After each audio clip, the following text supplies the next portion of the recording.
Bharatiya Janata party के भीतर आज एक नए युग का सूत्रपात हो गया है। दिल्ली के दीनदयाल उपाध्याय मार्ग स्थित पार्टी मुख्यालय में जब चुनाव अधिकारी के लक्ष्मण ने नितिन नबीन के नाम की निर्विरोध घोषणा की, तो ये केवल एक पद की नियुक्ति नहीं थी, बल्कि दुनिया की सबसे बड़ी राजनीतिक पार्टी द्वारा अपनी नई पीढ़ी को कमान सौंपने का एक बड़ा संदेश था। 45 वर्षीय नितिन नबीन अब भाजपा के सबसे युवा राष्ट्रीय अध्यक्ष के रूप में संगठन का नेतृत्व करेंगे। उनके नाम पर प्रधानमंत्री मोदी और अमित शाह जैसे दिग्गजों की मुहर ये साफ करती है कि पार्टी अब ऊर्जा और अनुभव के मेल के साथ भविष्य की चुनौतियों के लिए तैयार है। बिहार के एक जमीनी कार्यकर्ता से राष्ट्रीय अध्यक्ष तक का उनका ये सफर भारतीय लोकतंत्र की उस खूबसूरती को दर्शाता है जहां परिश्रम ही सफलता की एकमात्र पूंजी है।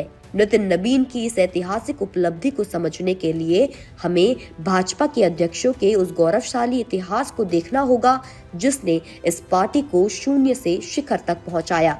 भाजपा की नींव 6 अप्रैल 1980 को रखी गई थी और इसके पहले मार्गदर्शक और अध्यक्ष बने भारत रत्न अटल बिहारी वाजपेयी। अटल जी के उदार नेतृत्व ने पार्टी को एक नई पहचान दी, जिसके बाद 1986 में लाल कृष्ण आडवाणी ने कमान संभाली। आडवाणी जी का कार्यकाल भाजपा के इतिहास में वैचारिक क्रांति का दौर था, जिन्होंने राम जन्मभूमि आंदोलन के जरिए पार्टी को देश के कोने कोने तक पहुंचाया। उनके बाद मुरली मनोहर जोशी ने संगठन को वैचारिक मजबूती दी। 90 के दशक और 2000 की शुरुआत में कुशाभाऊ ठाकरे, बंगारू लक्ष्मण, जना कृष्ण मूर्ति और वेंकैया नायडू जैसे नेताओं ने अलग अलग परिस्थितियों में पार्टी को संभाला और सत्ता के गलियारों तक पहुंचाने में अपनी आहुति दी।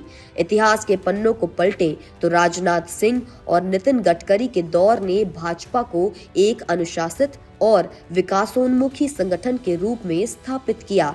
लेकिन 2014 में जब अमित शाह ने कमान संभाली तो भाजपा इलेक्शन विनिंग मशीन के रूप में उभरी। उनके रणनीतिक कौशल ने पार्टी को अजेय बनाया, जिसे जेपी नड्डा ने अपने सौम्य और संगठनात्मक कौशल से और विस्तार दिया। अब इसी महान विरासत को आगे बढ़ाने की जिम्मेदारी नितिन नबीन के कंधों पर है। नितिन नबीन का अपना राजनीतिक रिकॉर्ड भी बेमिसाल रहा है। अपने पिता नवीन किशोर सिन्हा की विरासत को संभालते हुए उन्होंने बिहार में लगातार 5 बार विधानसभा चुनाव जीतकर अपनी लोकप्रियता साबित की है। नितिन नबीन केवल एक चुनावी चेहरा नहीं है, बल्कि वे एक कुशल संगठनकर्ता और प्रशासक भी रहे हैं। बिहार सरकार में पथ निर्माण और नगर विकास मंत्री के रूप में उनके काम की मिसाल आज भी दी जाती है। छत्तीसगढ़ में पार्टी प्रभारी के तौर पर उन्होंने जिस तरह से हारी हुई बाजी को जीत में बदला, उसी ने उनके लिए राष्ट्रीय अध्यक्ष पद के द्वार खोले। अब जबकि वे 20 जनवरी को आधिकारिक रूप से कार्यभार ग्रहण करेंगे, उनके सामने भाजपा के विजय रथ को और तेज गति देने की चुनौती होगी। इतिहास गवाह है कि भाजपा के हर अध्यक्ष ने पार्टी को पहले से बेहतर स्थिति में छोड़ा है और अब देश की नजरें नितिन नबीन पर टिकी हैं कि वे अटल आडवाणी की इस विरासत को किन नई ऊंचाइयों पर लेकर जाते हैं।